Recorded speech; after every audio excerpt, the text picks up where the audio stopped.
ان ایام میں جبکہ روزوں کے ایام ہیں، جو لوگ روزہ رکھتے ہیں ان کے لیے ہم خدا کا شکر ادا کرتے ہیں جن کو خدا نے توفیق دی، اور جو صرف کلام اور دعا کرتے اور ان روزوں کے ایام میں اپنے آپ کو کلام کی قوت و قدرت سے، برائی سے اور بری خواہشات سے محفوظ رکھتے ہیں، ہم خدا کا شکر ادا کرتے ہیں۔ ہم ان ایام میں روزوں کی بابت سیکھ رہے ہیں، اور کلام مقدس میں روزوں کی بابت پرانے عہد نامے میں اور نئے عہد نامے میں مختلف وقتوں میں مختلف مشکلات میں خدا کے لوگوں نے، نبیوں نے روزہ اور دعا کے ساتھ خدا کو پکارا اور خدا نے جواب دیا۔ میں نے اس بات پر سوچا کہ ہم ہر اتوار کلام مقدس میں ان خدا کے پیارے اور خدا کے نبیوں نے جو خدا کو روزہ رکھ کے پکارا اس کو ہم جانیں اور سیکھیں اور تقلید کریں۔ آج ہم دانیل نبی کی بابت سیکھیں گے۔ ہم عموماً پاکستان میں رہتے ہوئے بہت سارے مسیحوں کو یہ بات کہتے ہوئے سنتے ہیں کہ ہم اس ملک میں رہتے ہیں، یہاں ہمارے لیے بڑی مشکلات ہیں، آزادی نہیں ہے، مختلف طور پر ہمارے بچوں کو مشکلات کا سامنا کرنا پڑتا ہے، ہمیں بھی جابس پر مشکلات کا سامنا کرنا پڑتا ہے۔ لیکن آپ یہ جانیں کہ ہم پاکستان میں رہتے ہوئے کتنی آزادی کے ساتھ چرچز کو بناتے، چرچز میں اپنی عبادات کرتے، بڑی بڑی کنونشن اور کروسرز ہم اللہ حکومت کی تابعداری میں رہ کر ہم یہ کرتے، اور حکومت ہماری مدد کرتی۔ نہ صرف یہ بلکہ سرحدوں کے اوپر جو حالات ہیں ان حالات کے باوجود ہم یہ دیکھتے ہیں کہ پاکستان کی حکومت، پاکستان کی اعلیٰ مشینری، پولیس، حکومت، فوج ہماری عبادتوں پر تعینات ہوتی ہے تاکہ مسیح لوگ آزادی کے ساتھ پرسکون طریقے سے حفاظت کے ساتھ کے اندر خدا کی عبادت کر سکیں۔ ایسا ہی ہے، لیکن ہم دیکھتے ہیں نبوکدنصر بادشاہ، دارا بادشاہ کی وقت میں ایکسپیرینس بادشاہ اور مادیوں کے علاقے، کسیوں کے شہروں کے اندر جہاں پر بت پرستی کثرت کے ساتھ کی جاتی، جہاں پر کئی سو سال تک اسرائیلی غلامی کی حالت میں اسیری میں زندگی بسر کرتے، چاہے وہ نہمیہ ہو، عزرا ہو، یرمیہ نبی، یسعیاہ نبی ہو، حزقیل نبی ہو، دانیل ہو، حبقوق ہو، نحوم ہو، عبدیہ ہو، ملاکی ہو، یہ سب جتنے بھی انبیاء آئے، یہ لوگ غلامی میں بادشاہ کے زیر اثر اسیری میں مشکلات میں انہوں نے نبوتیں کی اور ان کے بیٹے بیٹیاں ان کے لوگ غلامی میں ان کے گھروں کے کام کرتے ہیں. تو بھی ہم یہ دیکھتے ہیں کہ جب خدا پرستی کی جاتی ہے غلامی اور اسیری کے وقت میں بھی تو خدا اپنی آنکھیں اپنی قوم کو کھلی رکھتا ہے. لیکن ہم نے اس بات کا جائزہ لیا ان کتابوں کے اندر جو کہ 17 صحائف ہے اور ان 17 صحائف کا جب ہم مطالعہ کرتے ہیں تو ان میں ہم بنی اسرائیل کو گناہ کی حالت میں شہوت پرستی میں اور دیگر ایسے فعلوں میں مبتلا دیکھتے ہیں جس کے باعث خدا ان کو چھوڑ دیتا ہے, ان کو دوسرے بادشاہوں کی غلامی میں ڈال دیتا ہے. مادیوں کے بادشاہ کسدیوں کے بادشاہ کے اسیری میں ان کو دے دیتا ہے. ان میں سے ایک دانیل اور اس کے ساتھ صدرک میشک ابدنجو یہ تینوں اور چوتھا دانیل جس کا نام دانیل ہے اور اس کو بیلتشازر کہتے ہیں, انہوں نے نام رکھا. اور صدرک میشک ابدنجو یہ بھی دیوتوں کے نام ان کے رکھے گئے. ان کو بادشاہ کا حکم تھا کہ اسرائیل میں سے اچھے اور قابل اور ذہین لوگوں کا چناؤ کیا جائے تاکہ وہ بادشاہ کے سامنے ان کو پیش کیا جائے اور 3 سال تک ان کو ٹریننگ دی جائے, اداب کی, ان کی تربیت کی جائے تاکہ وہ ادب سیکھے, اٹھنا بیٹھنا, بول چال, گفتگو کو وہ سیکھے تاکہ بڑے مہذب طریقے سے محل کے اندر اور محل کے باہر وہ آنا جانا سیکھ سکے, اٹھنا بیٹھنا سیکھ سکے اور اس ملک اور اس قوم کی تمام باتوں کو اور محل کے اندر ان ساری چیزوں کو وہ ادب کے ساتھ چلا سکے. اور یہ 3 سال کی ٹریننگ جب میں پچھلے سالوں ان کا مطالعہ کر رہا تھا تو میں نے اپنے چند دوستوں سے جب میری ملاقات ہوئی جو ورلڈ کانٹیننٹل, شیریٹن ہوٹل, سینا ہوٹل اور 5 اسٹار ہوٹل میں فرنٹ آفیسر کی ٹریننگ حاصل کر رہے تھے اور ان کو ادب, گفتگو, شائستگی, سنجیدگی, احترام, عزت اور چاہے وہ غریب یا امیر اس ہوٹل میں آئے اس سے کیسی گفتگو کرنی ہے, سلیقہ ان کو سکھایا جاتا ہے. اور یہ ٹریننگ کا خصوصی حصہ ہے.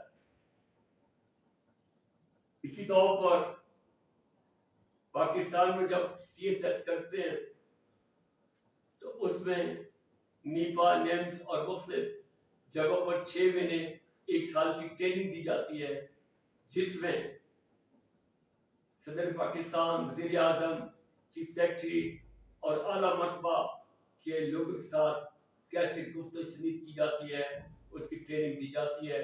اور اس کے علاوہ دفتر کے تمام نظم و نسق کے طور طریقے سکھائے جاتے ہیں. اسی طور پر دانیل کو, بیلتشازر کو جس کا نام ہے صدرک میشک ابدنجو کو 3 سال تک ٹریننگ دی جاتی ہے، اور ان 3 سالوں میں یہ چاروں افراد مل کر ایک عہد کرتے ہیں، اور وہ عہد کیا ہے؟ کیونکہ بادشاہ کی طرف سے حکم صادر ہوتا ہے کہ ان کو اچھے سے اچھے کھانا کھلایا جائے، اچھے سے اچھے کپڑے پہنائے جائے، اور ان کی تربیت اچھی طریقے سے کی جائے۔ لیکن یہ چاروں افراد ان کے کھانا کھانے سے انکار کر دیتے ہیں، اور ان کا سردار جو کچن پر، جو اس بورڈنگ پر نافذ ہے، وہ ان کو کہتا ہے کہ بادشاہ کا حکم ہے، لیکن دانیل کہتا ہے کہ ہم تو صرف ساگ پات کھائیں گے، ہم اور کوئی کھانا نہیں کھائیں گے۔ کیوں؟ کیونکہ یہ جانتے ہیں، آپ یہ جانتے ہیں کہ مسیحی جب دسترخوان ہمارے سامنے لگایا جاتا ہے تو اس کے اوپر ہمیں بچپن سے، چھوٹے بچے ہوتے ہیں، گود میں ہوتے ہیں، ہمیں سکھایا جاتا ہے کہ ہم کھانے کے لیے کیا کریں؟ دعا کریں۔ جب ماں اپنے بچے کو دودھ پلاتی ہے، فیڈر دیتی ہے، تو اس فیڈر پر کراس بناتی ہے، دعا کرتی ہے، خدا ہم تیرا شکر ہو، اس میں برکت دے۔ اسی طور پر ہر قوم قبیلہ کے لوگ اپنے کھانوں کو بلیس کرتے ہیں، اور یہ جتنے بھی کھانے تھے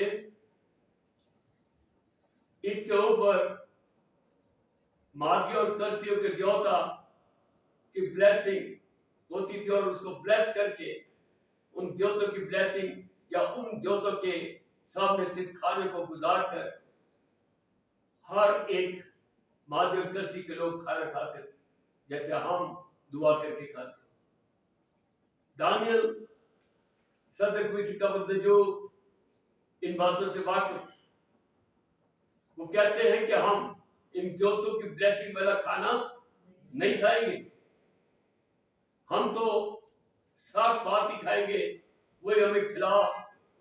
تو وہ جو اس بورڈنگ کا سردار ہے، آپ کو یہ بتاتا چلوں کہ ان کی خدمت کے لیے محلوں کے اندر خواجہ سراؤں کو رکھا جاتا تھا، جن کو ہم خسرے کہتے ہیں، اجڑے کہتے ہیں، جن کو پاکستان کی دنیا میں عزت کی نگاہ سے نہیں دیکھا جاتا، لیکن نبیوں کی خدمت، بادشاہوں کی خدمت، ملکوں کی خدمت کے لیے گھروں کے اندر ان کو تعینات کیا گیا تھا۔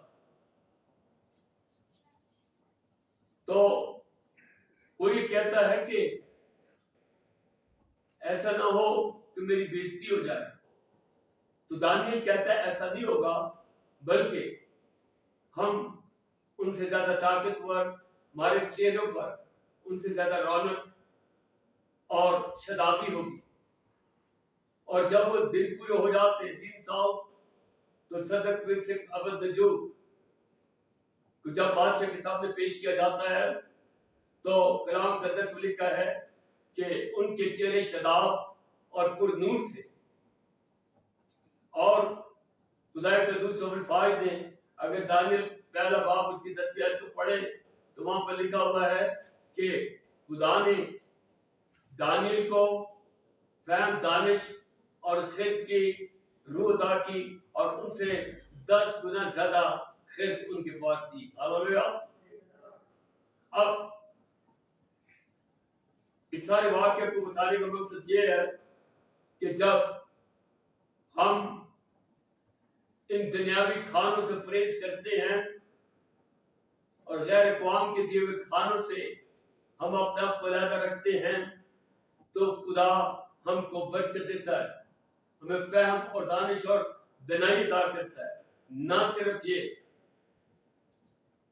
اس اسیری اور غلامی کے وقت خدا ان کو سرفراز کرتا ہے، اور دانیل اس خواب کے نسبت جو وہ بادشاہ کو بتاتا ہے اس طرف نہیں جائیں گے، ان کو بادشاہ سرفراز کرتا ہے، اور ان تینوں کو صوبوں کے گورنر اور دانیل کو دوسرے درجے کا جو ہے بادشاہ یا وزیر اعظم بنایا جاتا ہے. اس کا حکم چلتا ہے، اس کے انگوٹھی کی مہر اس ملک میں جو مادیوں کا ملک ہے، جو کسدیوں کا ملک ہے، اس میں اس کا حکم چلتا ہے. آپ یہ دیکھیں، خدا پرستی، عبادت، خدا کے حضور میں رہنا اور دعا اور روزے کے جو نتائج ہے وہ یہ ہیں کہ ایسے ممالک کے اندر خدا ان کو سرفرازی عطا کرتا ہے جب ہم خدا کی تابعداری کرتے اور اپنے منہ کو غیر اقوام کے کھانوں سے، اپنی زبان کو چسکے سے دور رکھتے ہیں. لالچ اور تمام اور حرص سے جب ہم دور رکھتے ہیں تو خدا سرفرازی عطا کرتا ہے. ہم یہ نہ کہیں کہ پاکستان میں ہمارے لیے مجبوریاں ہیں، نہیں، یہاں تو بڑی آزادی ہے، وہاں تو بڑی سختی تھی. کیسی تھی؟ ان کے خلاف دشمنیاں ہو گئی. دانیل اسرائیلی ہے، یہودی ہے، اس کو دوسرے درجے کا وزیر اعظم بادشاہ بنا دیا گیا، اور یہ باقی 3 یہودی ہیں ان کو گورنر بنا دیا گیا. جیلس تو ہوتی ہے نا، پھنسایا جاتا ہے، ان کو آگ کی بتی میں ڈالا جاتا ہے، لیکن خداوند بچاتا ہے. دانیل کو شیروں کی مان میں پھینکا جاتا ہے، شیروں کے منہ بند ہو جاتے، اور خدا ان کو اس حکومت میں جو ایکسپیرینس بادشاہ، دارا بادشاہ، مادیوں کی سرزمین اور کسدیوں کے شہروں میں خدا ان کو سرفرازی عطا کرتا ہے. جب یہ لائبریری میں بیٹھا ہے، 9ویں باب میں آئیں گے، تو دارا بادشاہ ایکسپیرینس بادشاہ جو مادی اور کسدیوں کے ملک کا بادشاہ ہے، وہاں پر یہ لائبریری میں بیٹھا کتابیں دیکھ رہا ہے، اور اس کے ہاتھ ایک کتاب رکھتی ہے جس کے اندر یرمیہ نبی کا صحیفہ اور یرمیہ نبی کی نبوت لکھی ہوئی ہے. اور اس نبوت کو جب دانیل نبی پڑھتے ہیں اور وقتوں کا حساب لگاتے ہیں تو اس بات کو وہ جانتا ہے کہ اسرائیلی قوم 70 برس تک اسیری میں رہے گی، غلامی میں رہے گی. کیوں؟ اس کے سبب دانیل کو پتہ ہے. جب یہ بات دانیل پڑھتا ہے تو رونے لگتا ہے نہمیہ کی طرح. پڑھیے دانیل کی کتاب 9واں باب، اس کی پہلی 2 آیتیں پڑھی. دارا بن ایکسپیرینس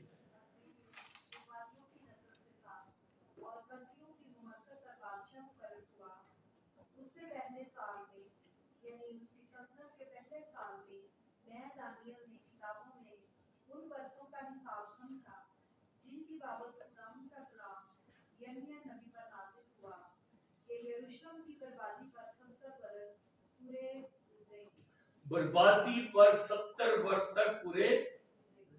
آپ یاد رکھیں، معافی کے بعد بھی بنی اسرائیلی دنیا کی عیاشیوں میں، شوق پرستی میں، گناہ، بدکاری، حرام کاری میں پڑے رہے. 400 سال تک ملاکی نبی کے بعد یہ اسیری میں رہے. وہ مسیح یسوع کی پیدائش سے لے کر 1948 تک بربادی کے ساتھ ان کے اوپر رہے. اب یاد رکھیں، اسرائیلی یہودی ان کی فطرت کے اندر شوق پرستی، حرام کاری، گناہ، بدکاری بسی ہوئی تھی. غیر معبودوں کے کھانے اور غیر معبودوں کے مندروں میں جانا آنا ان کا وتیرہ بنا ہوا تھا. نہ صرف وہ بلکہ پترس اور پولس رسول کے خطوط پڑھ لیں تو اس میں بھی حرام کاری، بدکاری کا ذکر، شہوت پرستی کا ذکر کثرت کے ساتھ، ناپاکی کا ذکر کثرت کے ساتھ، اور التمس دیوی کا مندر جو دنیا کا ساتواں عجوبہ ہے اس کے اندر جا کر یہ گناہ اور بدکاری کیا کرتے تھے، جس کے باعث بنی اسرائیل سے خدا نے منہ موڑ لیا تھا کہ باز نہیں آتے۔ اب ہم اس حصے کو دیکھیں کہ 70 برس تک جو ہے یروشلم کی بربادی کے سال ہے۔ میں نے اس سے قبل سیکھا اور بتایا بھی کہ جب ہم روزہ رکھیں تو ہمارا ایک مقصد ہونا چاہیے، ہمارا ایک چاس ہونا چاہیے، ہماری نیت صاف ہونی چاہیے، ہماری نگاہ خدا کی طرف ہونی چاہیے۔ اس حصے میں ہم اس بات کو دیکھیں گے، اکیلا شخص ہے، وہاں نہمیہ اکیلا تھا، یہاں دانیل جو کہ بادشاہ کے دوسرے درجے کا بادشاہ ہے، یہ عملی طور پر خدا کو پکارتا ہے۔ جو طریقہ تھا واقع اسرائیلیوں کا، بادشاہوں کا، کہ وہ کس طرح سے خدا کو پکارتے تھے، جب اس نے یہ پڑھا، جب اس نے یہ سنا کہ 70 برس تک یروشلم بربادی میں رہے گا تو وہ رونے لگا، تو وہ خدا کے حضور میں گیا، تو کیا کیا؟ پڑھے کسی آیت۔ اور میں نے خداوند کی طرف کیا کیا؟ رک کیا۔ یاد رکھے خداوند خدا رب الفائز نے داؤد بادشاہ اور سلمان بادشاہ کے سامنے اس بات کو رکھا جب انہوں نے بیت المقدس ہیکل کی تعمیر کمپلیٹ کی تو خدا نے برکت دی سب قوموں کو، یہ تمام قوموں کا گھر ہوگا، یہ اسرائیلیوں کا نہیں بلکہ تمام قوموں کا کیا ہوگا؟ خدا کا گھر ہوگا، اور تمام قومیں اس طرف رک کر کے جو بھی دعا کرے گا ان کی دعا خدا سن کر جواب دے گا۔ آمین۔ جب دانیل کے اوپر ظلم ہوا اور ایک اور سٹیشن بنایا گیا جس کے اوپر دانیل نے سائن کرنے سے انکار کر دیا، ایک جوتا بنایا گیا جس کی پرستش سجدہ صبح کے وقت دھنوں میں کی جانی تھی، اس سے انکار کر دیا، تو دانیل کو شیروں کی بان میں ڈال دیا گیا۔ اور یہاں پر ہم دیکھتے ہیں شیروں کی بان میں ڈالنے سے قبل 30 باب میں ہم پڑھیں تو وہاں پر لکھا ہے کہ دانیل بادشاہ، دانیل نبی کو جب یہ پتہ چلا کہ سب میرے خلاف ہو گئے، میں آپ کو بتاؤں کہ مخالفت ہر جگہ اور مقام پر، ہر دفتر میں، ہر گلی محلے میں کی جاتی تھی اور آج بھی ہوتی ہے، اور اس نے وہاں پر لکھا ہے تو وہاں پر لکھا ہے کہ یہ 3 بار اپنی کھڑکی ہیکل کی طرف کھول کر دعا کرتا تھا، صبح شام اور دوپہر کو، جیسے داؤد نبی کے زبور میں لکھا ہے صبح شام دوپہر ویلے میں فریادہ گزارا، یعنی کہ یہ خدا سے فریاد کرتا تھا۔ اور یہاں پر بھی ہم یہ دیکھتے ہیں کہ اس نے ہیکل کی طرف، خدا کی طرف رخ کیا، اور رخ کر کے کیا عمل کیا، دیکھیں پڑھیں۔ اور میں نے خدا کی طرف رخ کیا اور میں منت اور مناجات کر کے اور روزہ رکھ کر، منت مناجات کر کے اور روزہ رکھ کر ٹاٹ اوڑا، رات پر بیٹھا اور اس کا طالب ہوا۔ دیکھیں آج میرے اور آپ کے درمیان خداوند یسوع مسیح اور خداوند یسوع مسیح نے میرے اور آپ کا گناہوں کا کیا دیا؟ کفارہ دیا۔ آج اس بات کی ضرورت نہیں کہ اس قسم کی حاضر انتصاری کریں کہ ہم ٹاٹ اوڑے، رات کو بیٹھے، لیکن آج اس بات کی ضرورت ہے کہ ہم اپنے خداوند یسوع مسیح کو پکاریں، منت کریں، التجا کریں اور مناجات کریں۔ آج مسیح کلیسیا کے اندر شکر گزاری، التجا اور مناجات ہماری عبادت کا کیا ہے؟ ایک خصوصی حصہ ہے۔ اور یہاں پر دانیل نے یہ کام کیا اور خدا کو پکارا۔ اب دیکھیں کہ اس کا طریقہ کار کیا ہے دعا کا۔ یہاں پر ایک عظیم دعا کو ہم دیکھتے ہیں جو عارضی، فروتی، انکساری، ٹاٹ اور راہ پر بیٹھ کر وہ منت کر رہا ہے خدا قدوس کے سامنے۔ سب سے پہلے اس کی تعریف کرتا ہے کہ طریقہ دعا کا، اس کے بعد منت کرتا ہے۔ کیا کرتا ہے؟ منت کرتا ہے اور خدا کا طالب ہوتا ہے، اور پھر اس کے بعد اپنا مقصد روزے کا بیان کرتا ہے۔ جی پڑھیے۔